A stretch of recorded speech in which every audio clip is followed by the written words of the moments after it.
तरह तुम भी बदल तो न जाओगे।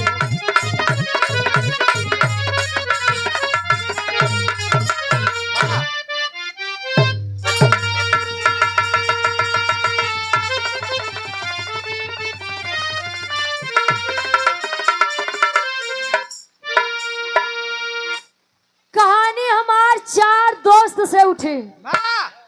चार दोस्त। आदमी हमेशा चाहता है कि हम उनसे सदैव आगे रहें। विजय का तिलक सदैव मेरे मत्थे पर लगे। अच्छा, तिलक भी कई प्रकार का होता है। एक तिलक वह होता है कि कितना आदमी तो बिना नहाए धोए लगा लेते का गुरुजी। सर्दी के मौसम चलत रहे तक कितना आदमी नहा दुए लोटा और नहाबो नहीं करे, लेकिन तिलक चंदन ऐसा लगावे, ऐसा लगावे कि तनिको तिरछा नहीं हो। एक तिलक उबा का गुरुजी। महामंडलेश्वर साधु बन जाए। दूसरा तिलक विजय का तिलक। कोई भी किसी भी क्षेत्र में जाता है तो सोचता है कि प्रथम विजय का तिलक मेरे मत्थे पर लगे। तीसरा तिलक शादी ब्याह के पहले एक तिलक चढ़ा था। बर्बादी शुरुआत वाला तार हो गए बा का चाहत बा हेनकर लोग के नहीं हो। चार लाइन भूमिका के भाव से तनी आवो गुरुजी। कहानी उठावा।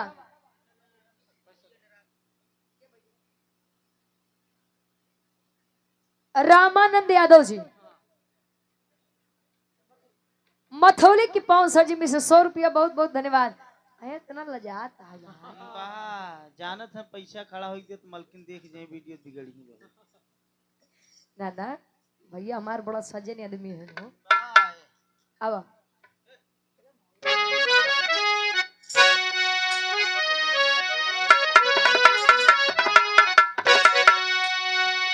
अरे मूर्खता की भी हद होती है दोस्तों। दोस्त थे चार उनकी कहानी सुनो। अरे पंडित जी कहते कथा तब से हई यादो मिलावे दूधवा में पानी। पाल मौलवी पंडित यादव के संग अरे कहे आवा चली में लागल बाबा।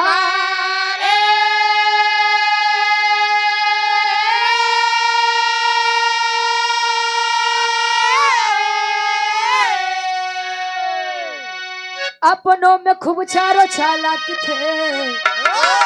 चलते राह में करते लबारी लबारी।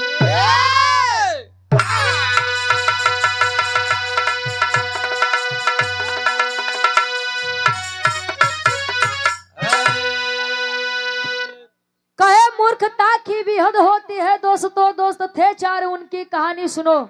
अरे पंडित जी कहते कथा ताओ से यादों मिलावे दूधवा में पानी। पहले के पुरनिया एक बात कहा कि अहिर गडेरिया पासी ये तीनों सत्यानाशी। काहे बंदे कहाँ ज्यादा थे आप लोग। अहिर बिरादरी वाले गाय भैंस पाले में बड़ा शौकीन होते। अजल अगर अपन जानवर खोली हैं तब मान ला गाय के खिया वाला गुरुजी हमारे तरफ तो चरी बोलत है। जले चरी बोवाए अगर यादव बिरादरी वाले अपन पलटन लेके पहुंची हैं तो गाय भैंस केवल पाती चरी हो। अच्छा मान ला पाती चर ली है अहिर गडेरिया यानी पाल जी लोग। जो लोग अपन भेड़ लेके चलत ही अपन फौज लेके चली जी। या विश्वकर्मा जी आया तो विश्वकर्मा जी तले गडेरिया वाले कहा। अच्छा वो लोग चली यहाँ तो जितनी भेड़ बकरी यहाँ हुए तना खाए ली हैं गुरुजी कि लाए के केवल जड़ी तक छोड़ी हैं यानी जड़ तक। अच्छा अगर पाछी बिरादरी वाले लेके चल रहे आपन जैसी भी 12 नंबर तो उजान ला वो करे जमन वो रहे गुरुजी। हाँ तो वो जड़िया सहित उठाई और उठाई के जेकर खेत रहे कहे जा सारे सही कहा गब कि अहिर गडेरिया पासे वाह ये तीनों सत्यानाशी। खैर अहिर हाँ पासे गडेरिया भाई तो नहीं आएगा। हाँ भाई नहीं तो बुरा लागे वाले बहुत जल्दी बुरा लग जाता है। ये पहले के लोग कहें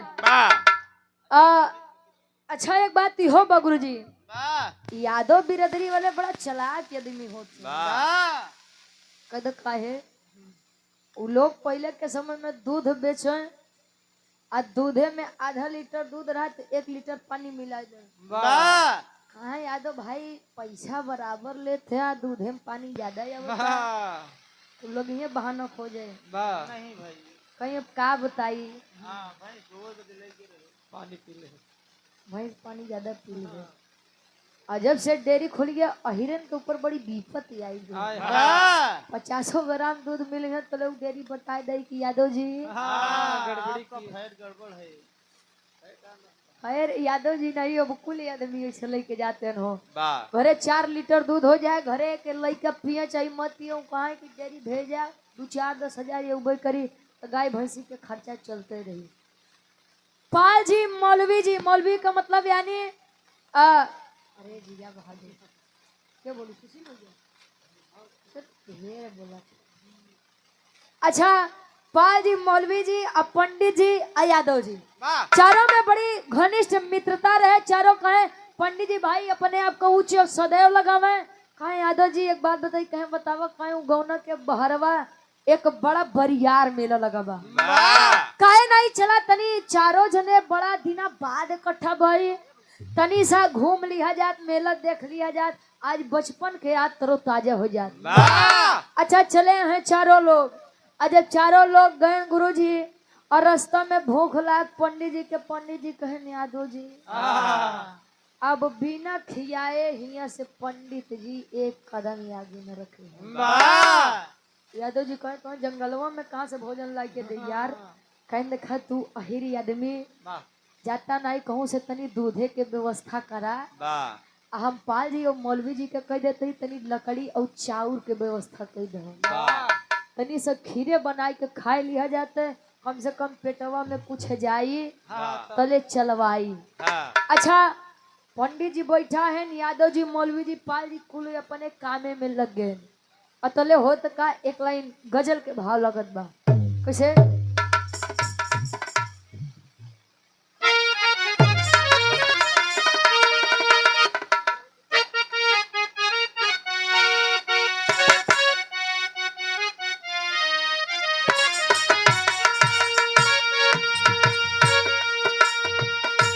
आशिक है मेरे जिंदगी के मालिक तेरे दिल पे हाथ रख दे मेरे दिल पे हाथ रख दे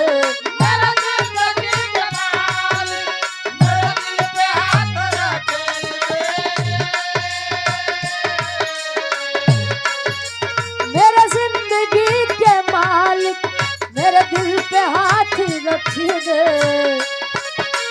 तेरे आने की खुशी में तेरे आने की खुशी में मेरा दम निकल न जाए तेरे आने की खुशी में मेरा दम निकल न जाए तेरे आने की खुशी में मेरा दम निकल न जाए मेरा जिंदगी के बाद मेरे दिल पे हाथ रख दे मेरा जिंदगी के मालिक मेरे दिल पे हाथ रख दे तेरे आने की खुशी में तेरे आने की खुशी में मेरा दम निकल न जाए तेरे आने की खुशी में मेरा दम निकल न जाए तेरे आने की खुशी में मेरा दम निकल न जाए। एक लाइन जन्मदायिनी माँ और पिता के लिए खाली एक लाइन माता पिता न होते घर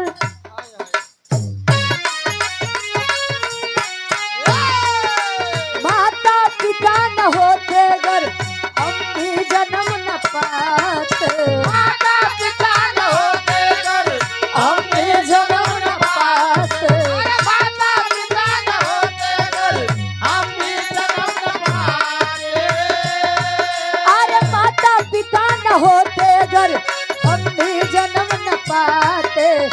संसार में उजाला, संसार में उजाला, अरे होता नहीं कहीं पर, संसार में उजाला, होता नहीं कहीं पर, संसार में उजाला, होता नहीं कहीं पर। माता पिता न होते घर, हम भी जन्म न पाते। माता पिता न होते घर, हम भी जन्म न पाते। संसार में उजाला, होता नहीं कहीं पर, संसार में उजाला, होता नहीं कहीं पर।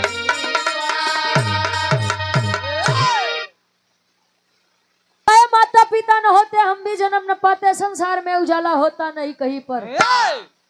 ये माता पिता की देन है। हम आप लोग यहाँ पर बैठे हैं, माता पिता के बाद ही माँ से बड़ी कोई देवी नहीं और पिता से बड़ा कोई देवता नहीं। आदमी जे माने नहीं ते आजकल जियत के कदरे नहीं बा, मरे के बाद ये आदमी ऐसा रोई है। अच्छा जमाना इतना खराब बा कि अब मरल आदमी के लगे पहुंचे हैं, भैया भैया कुछ भी हो लेकिन फोटो तनी ठीक ठाक खींच लिया, वो फेसबुक पे डाले के काम आ जाए। खैर पंडित जी, यादव जी, पाल जी और मौलवी जी से जब इतनी बात कहे, अच्छा यादव जी कैसो दूध के व्यवस्था की है, मौलवी जी लकड़ी के अचावल के, पंडित जी कहे न यार ये लोग नीच जाति के भाई, वो लोग हमेशा अपने आप को उच्च लगोबे करत है, भैया ये लोग बने हैं तो अछूत हो जाए। ऐसी बढ़िया हम ही तनी सा स्वच्छ बनाए ले आ तनी तनी दे के कुल हम ही खाई ले। देखा के बुरा मत माना, बिरहा केवल ही हास रस के बाद नहीं तो बुरा लग जाए। अब यार पंडित जी हाथ गोड़ धोई के अच्छा खीर जब पकाए, खीर की खुशबू जब नाक के अंदर गई, खुशबू, अरे लड़की खुशबू नहीं, खीर की खुशबू, महक, सुगंध नाक के अंदर जब गई तो पंडित जी के मन में लालच जग गया। कहे यार इतना नीक और सुंदर इतना स्वादिष्ट खीर लागत बा, जितना हमहू लेबे तना यादव जी ली है, पंडित पाल जी ली है, मौलवी जी ली है, ऐसी बढ़िया एक शर्त रख दे। अच्छा तीनों जने के बोला, पंडित जी बैठे कहें कि यार ये जो खीर बनी है इसमें से कोई एक खा सकता है, वो भी कोई एक। अब तीनों जने देखे यार काम तो बराबर सब केहू की है, तो एक काहे खाई। कहे बोलिए, कहे कि देखा अभी तनी तनी खा के सो जाओ, और रात में जिसका सपना सबसे बड़ा होगा, सबसे ऊंचा होगा, सुबह खीर वही सब खा लेगा। अच्छा भाई यादव जी मान गए, पाल जी, मौलवी जी सब मानेंगे, पंडित जी तनी तनी दे के कुल खाए ले, तनी का दहन उनहु के कुल तनी तनी खाए के, जितनी खीर बची हो के सेफ सुरक्षित रख दहन। अच्छा सोवत है, पंडित जी बाहर सो गए, पाल जी बाहर सो गए, मौलवी जी बाहर सो गए। अब अहिरे के लइका खाए पिए में शौकीन, ओकर तनी से खीरी में कुछ होबे नहीं करे, अब पेट जले भरा नहीं हो तले ओकरे नींद नहीं आवे। एक बार करवट फेरे, सोचे यार खीरिया खाई लई का, फिर सोचे ना ना अगर पंडित जी जाएंगे हैं तो दोस्ती में दरार आ जाई, ना ना रात भर के बात बा इंतजार करत है। अच्छा फिर करवट फेरे, नहीं बर्दाश्त हो, उठ के बैठे न। अच्छा यादव जी तीनों जने का देखा, एक बार खीरी के बर्तन देखा, अतले होत का गुरुजी, अरे उनका छोड़ा है। एक लाइन गीत लगत बा फिल्मी दुनिया वाले के गाँव पीछे,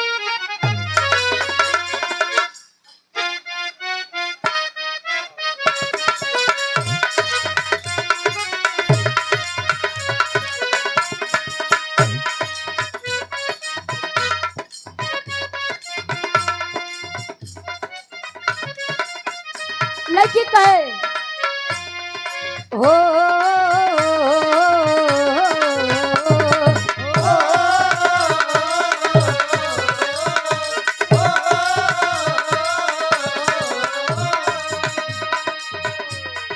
गोरी है कलाइया,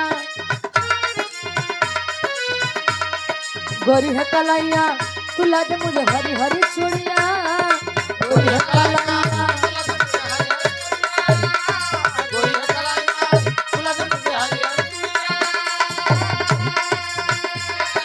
गोरी है कलाइया, तू ला दे मुझे हरी हरी चूड़िया, अपना बना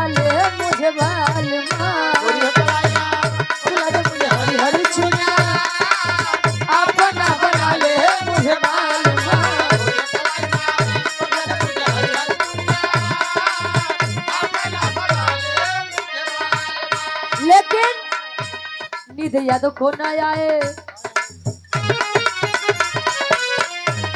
निध यादव को न आए, बाकी तीनों सो ही जाए। निध यादव को न आए, बाकी तीनों सो ही जाए।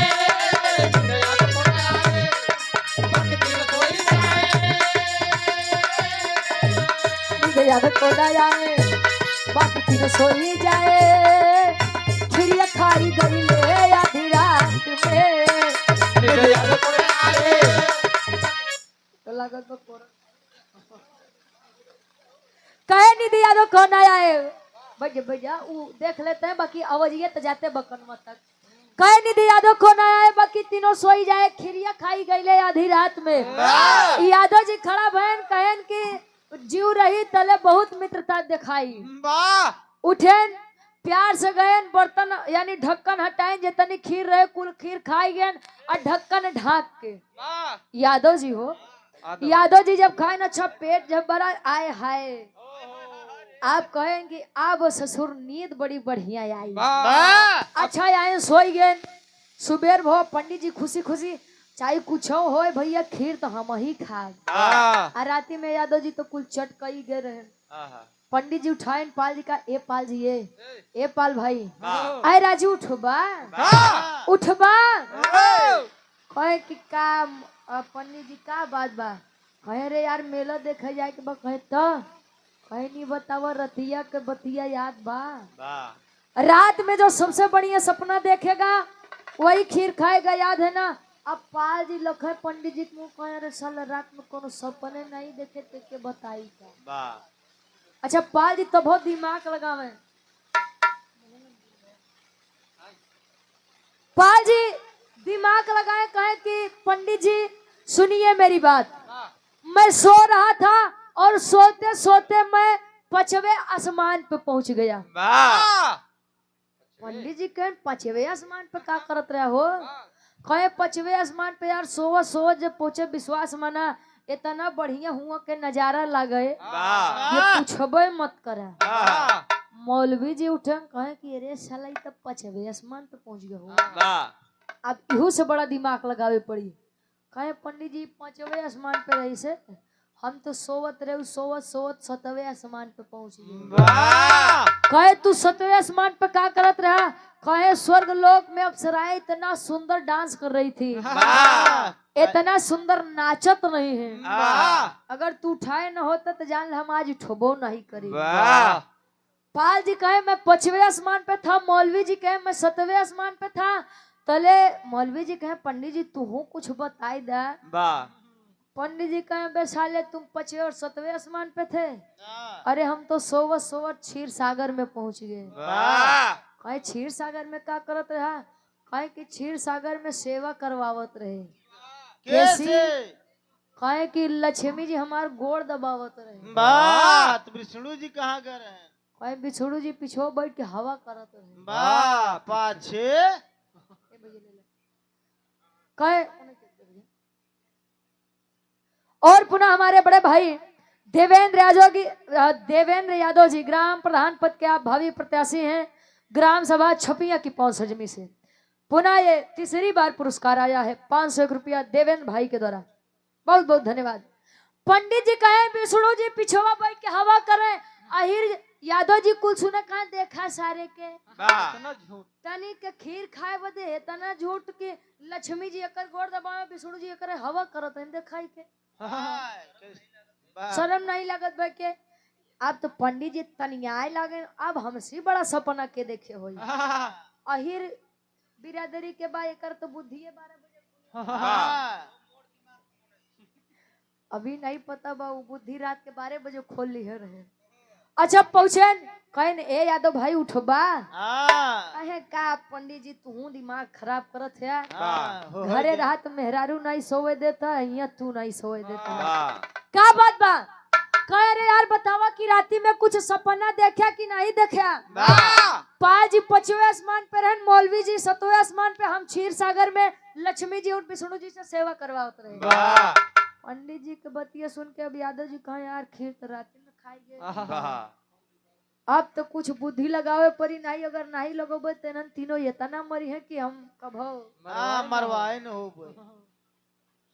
अच्छा यादव जी हाथ जोड़े कहें पंडित भाई जवन कहा जाता है ओका बहुत ध्यान से सुने। देखा यादव जी दिमाग लगावते हैं कहे जवन कहते ओके बहुत ध्यान से सुने भैया। हाँ बोल भाई। कहे कौन बात बा एक लाइन गीत लगत बा एक शादी विवाह में काकी दाई लोग गारी गीत कहते कैसे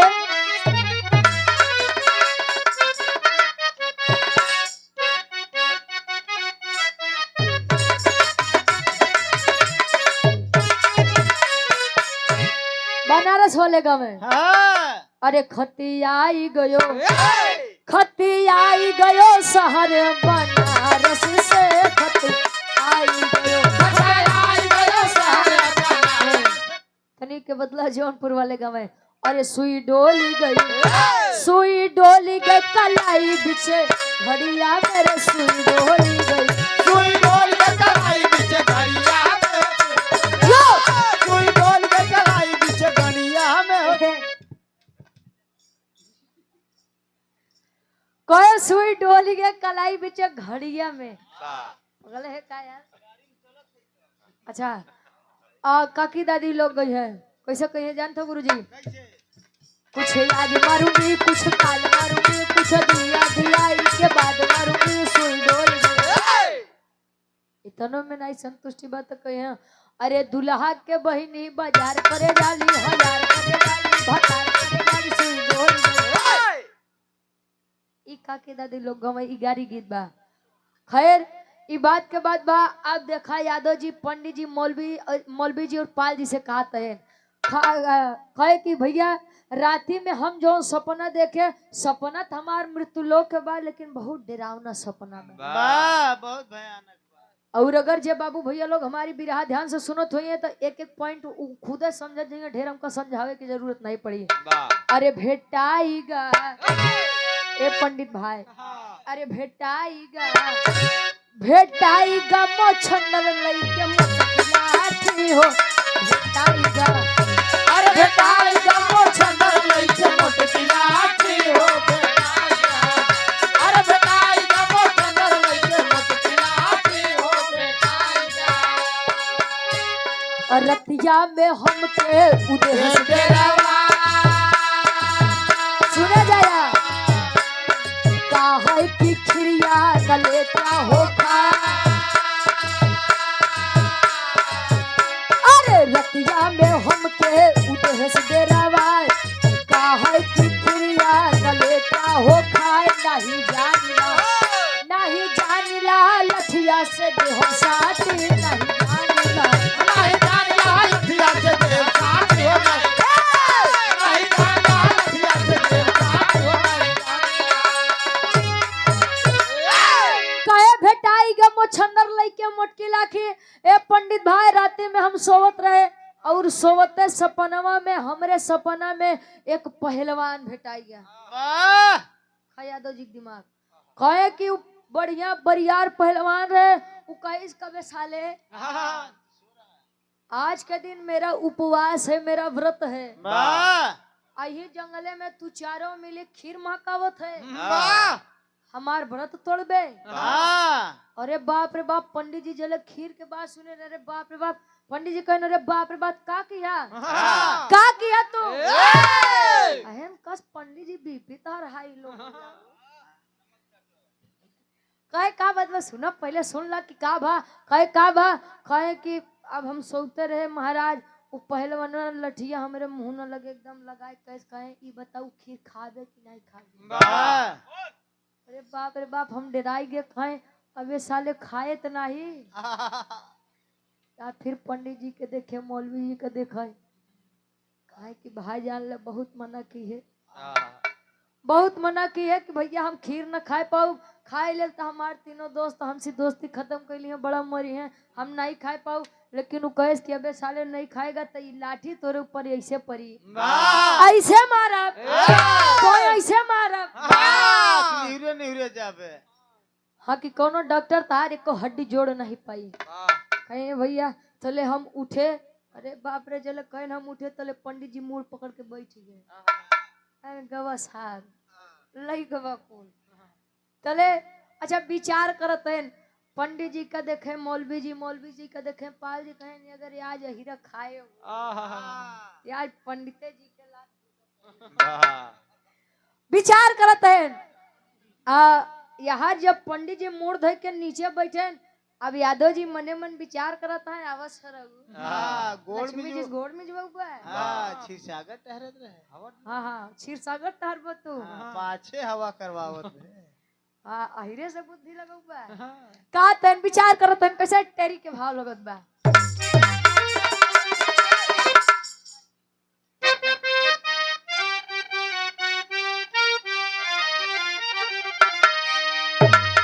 चतुराई अरे चारों कैले झमके ए बाबू चतुराई चारों कैले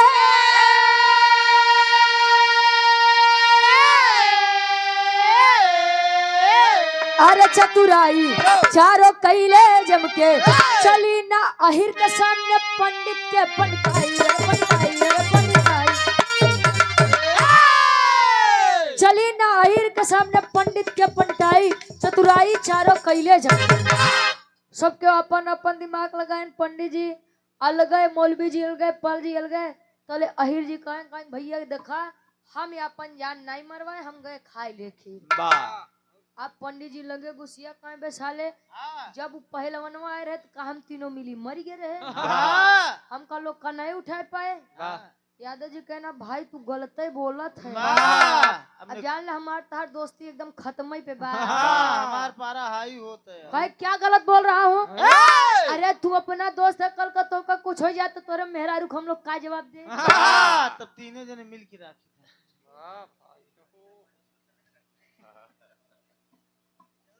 बतिया बोलत थे ठीक बा वो खुदा न खास्ता पाल जी मौलवी जी के जगह ये नहीं रहे नहीं तो अहिर जी के ऐसे ने मरवा दिए अच्छा यार कहे कि अब तू गलते बोला था कहे का गलत बोला था कहे सुना जब वो पहलवान हमारे लगे आई तो हम तो का तीनों जने का काहे नहीं बुलाए है काहे नहीं बुला है बिरहा के आखिरी तरज लगत बा खाटी इलाहाबादी तर्ज बा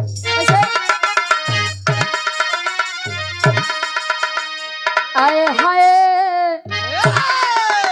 अरे राम झकोरा मार झुलनी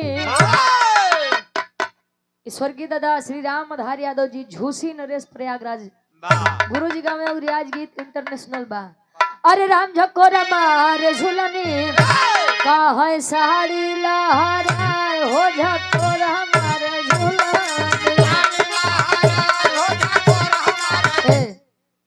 हैदर अली गुरु जी के ये के तनी सब बदल दे कोनो पाहुन रहे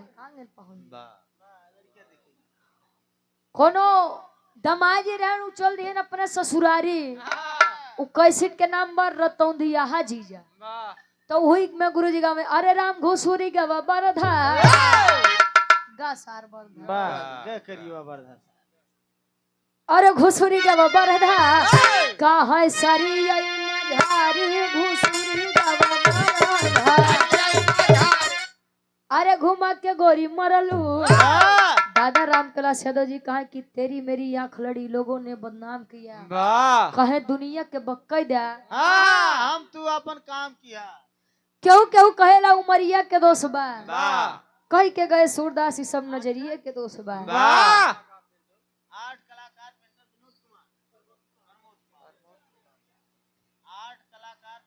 आठ कलाकार पेंटर साहब हमारे प्रमोद भैया छपिया की पौन सजमी से 100 रुपया बहुत बहुत धन्यवाद अरे घुमा के गोरी मरलू हाय नयना वैसे बांध रे घुमा के गोरी मरलू यादव जी कहा कि अरे बोलाई कैसे पंडित जी अरे राम बोलाई कैसे पंडित जी तू रहा क्षीर सागर बोलाई कैसे पंडित जी क्षीर सागर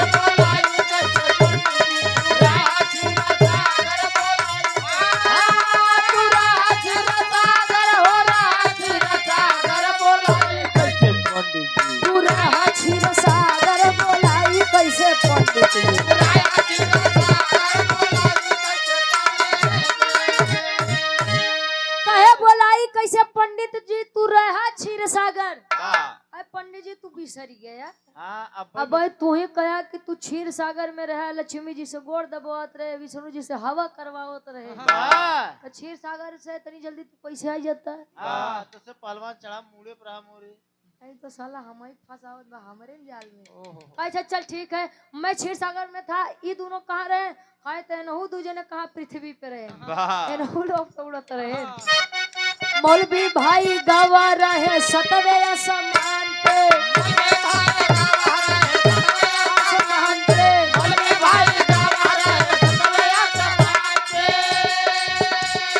पाल न आए पानी फिर गया रमान पे,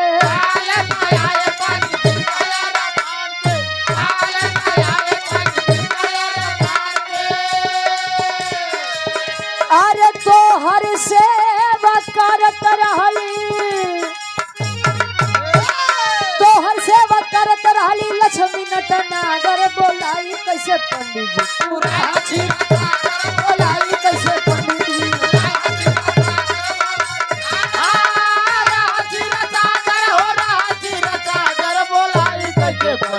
तू हसी रसागर बोलाई कैसे।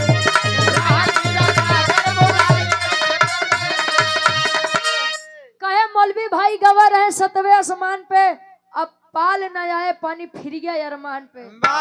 ए भैया मौलवी जी सतवे आसमान पे, पाल जी पचवे आसमान पे, बड़का दोस्त कहा था ते आज हम तो सी तीनों जने से पूछा था सबके स्वर्ग लोक के यात्रा करत रहे, आई यादव भाई के देख लेता कि एनहू के लिए आई चली, जंगलवा में अब तू सब जंगलों में हमका अकेले छोड़ दे। पहलवान तो अगर कब पावत कब नहीं कारी तो कब मार देते कुछ ही अता पता है।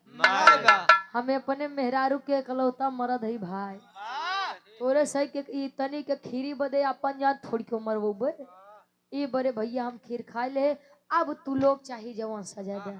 अब पाल जी देखे मौलवी जी का, मौलवी देखे पाल का, अब पाल मौलवी लगे गरिया कबे पंडितवा सारे, जब तोरे नहीं हिम्मत रही झूठ बोले का तो का जरूरत रही खीर राती में रखवाए बदे, राती में एक एक कलछुल दे दिया तनी तनी खाए, साला भूख लगी बा कुल तो चटकई गई यही साला, मतलब हम दूजे ने चूतिया ही तू दूजे ने बड़का चतुर है। अब दोनों लगा गरियावा, पंडित जी का ये भैया देखा गरियावा मत, हम पूजा पाठ करे वाला आदमी, हम संत लंठ आदमी, कहे कि हम संत आदमी भैया मत गरियावा, गरियावत है तो जान ले एकदम दिल पे लागत बा हमरे, ये भाई मत गरिया कहे रे सरऊ तो गरियाऊ ना तो लाते से।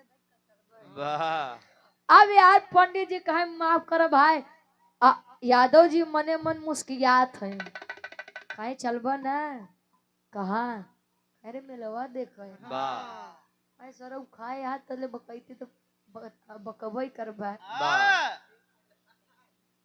कहे अब तू खावे खाए हाथ तले तू बकैती बतौबे करबा।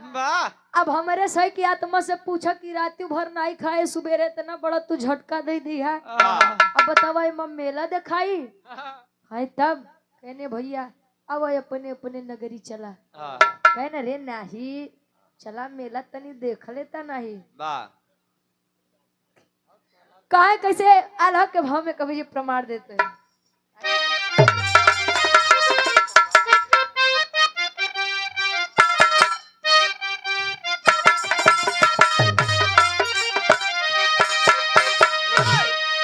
अरे सपना सब अधूरा रही गईले मानवा के बाब,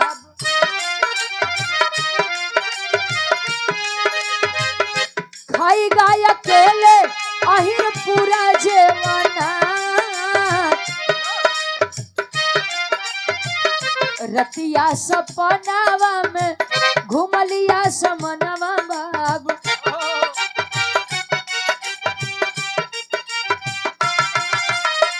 खत्म हो गया खाना सब भइल लाचार, पंडित बोले रहतिया में कैली ना भोजनवा यादव,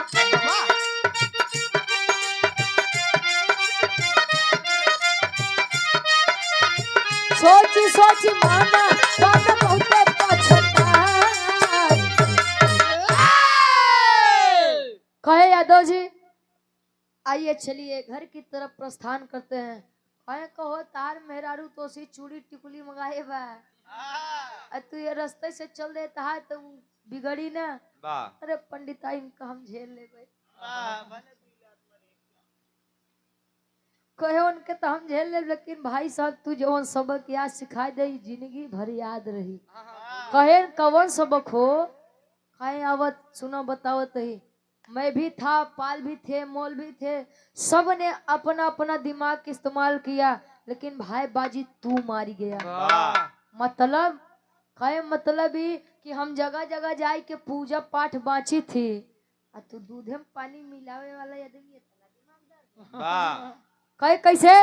कहे आज जीवन का मुझे एक बहुत बड़ा सबक मिला है, और जरा आप लोग भी विचार करिएगा वो सबक क्या है। पंडित जी बताओ। आखिरी भाव खड़ी के भाव लगता।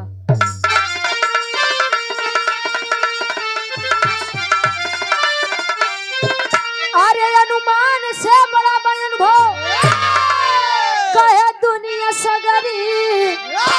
अरे अनुमान से बड़ा अनुभव कहे दुनिया सगरी। अरे पकड़ पेटवा के धैले तीनों घर के डगरी।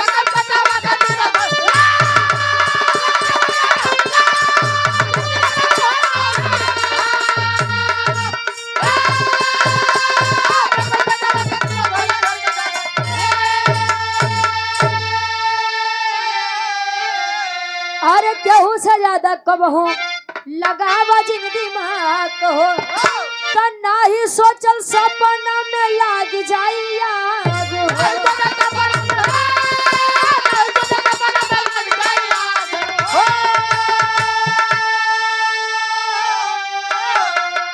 अरे घूम के लौटे चारो अपने अपने नगरी। अरे पकड़ पेटवा के धैले तीनों घर के डगरी। अनुमान से बड़ा अनुभव।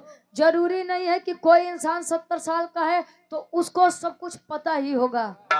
अनुमान लगाना बड़ा आसान होता है। अरे यार हम जाना था ये कितने पानी में है।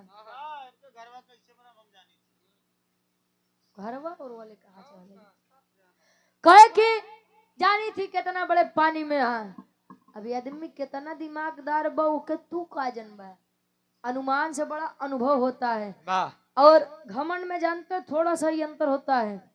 कोई कह दे कि मैं सुंदर हूँ, वो उसका अहंकार नहीं है, लेकिन अगर कोई कह दे कि मैं ही सुंदर हूँ, तब वो कर अहंकार बोलत है।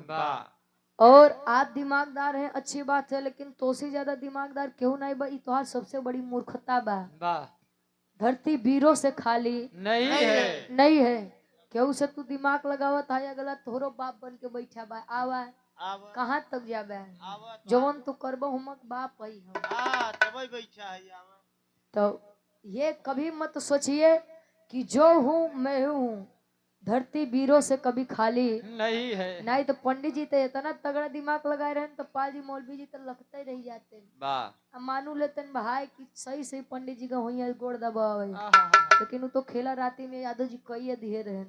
इसीलिए कहा गया है कि दिमाग होना बहुत जरूरी बा। एमरे बिरहा के शीर्षक रहे यादव के चतुराई। आखिरी में खन्नाहन के परिचय बा। गुरु बिहारी गुरु गणेश गुरु रामलाल मुरबाका। अरे कथन करे मलंदू कवि बच्चन का विजय पता कहाँ हो।